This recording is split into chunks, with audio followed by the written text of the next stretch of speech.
السلام علیکم ڈاکٹر صاحب، میں نے سنا کہ اور بھی آپ نے جلسے کے حوالے سے لکھی ہے تو وہ بھی دوسرے دن اچھا جو احساسات تھے اچھا اس کے بارے میں ایک غزل ہے اچھا کہ واہ اس طرح سے جلسہ آغوش کر رہا ہے، ہم کاش اڑ کے جائیں پرجوش کر رہا ہے۔ یہ ان لوگوں کے لیے لکھی ہے جو گھر میں بیٹھے ہوئے تھے اور یہاں نہیں آ سکتے تھے اور ٹی وی پہ دیکھ رہے تھے، اچھا ان کے جذبات کی عکاسی کی ہے ماشاءاللہ کہ واہ اس طرح سے جلسہ آغوش کر رہا ہے، ہم کاش اڑ کے جائیں پرجوش کر رہا ہے۔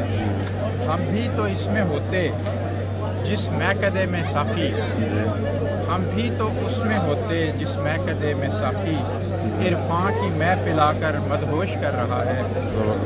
اور حسرت ہے اب تو دل میں ہم اس کو مل نہ پائے، حسرت ہے اب تو دل میں ہم اس کو مل نہ پائے، اب حسن جس کا دل کو پرجوش کر رہا ہے۔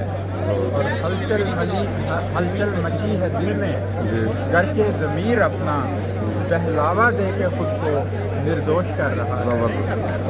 اور ماحول میں فرشتے ہیں صاحباں بنائے، ماحول میں فرشتے ہیں صاحباں بنائے، رحمت کا نور سایہ روپوش کر رہا ہے۔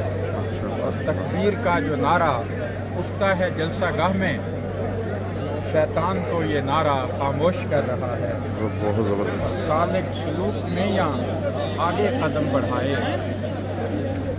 ہر دم وہ معرفت کی میں نوش کر رہا ہے۔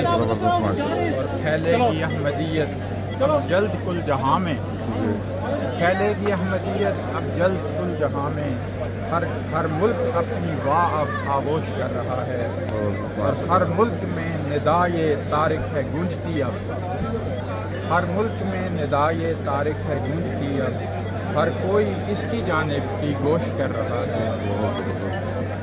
اور واہ اس طرح سے جلسہ آغوش کر رہا ہے، ہم کاش اڑ کے جائیں پرجوش کر رہے ہیں۔ بہت پیاری نظر ماشاءاللہ، بہت پیاری۔ بہت شکریہ ڈاکٹر صاحب، جزاک اللہ، آپ نے ٹائم دیا۔ السلام علیکم ورحمۃ اللہ۔